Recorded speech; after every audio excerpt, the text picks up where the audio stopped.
this idea he's got that he's possessed of a very unique set of skills, that he's possessed of particular talents and attributes, that's very much what you're describing, isn't it? Oh, yeah. No, It's absolutely. built on absolutely nothing. Do you know how his career started?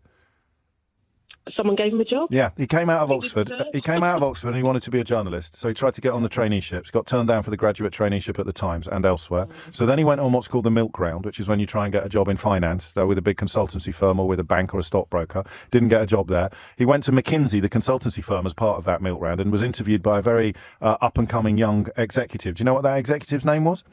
I don't know. William Hague.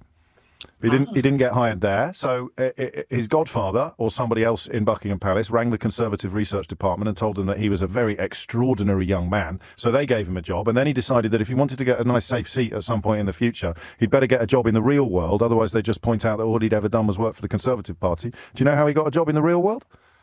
I don't know. Someone gave him a job? His mother-in-law rang the man that was his future mother-in-law rang the man that was running and indeed owned most of Carlton Communications, the television company, and said, "Hello, Michael Green. It's Samantha Astor here. Do you think you could give my future son-in-law a job? He's a lovely bloke.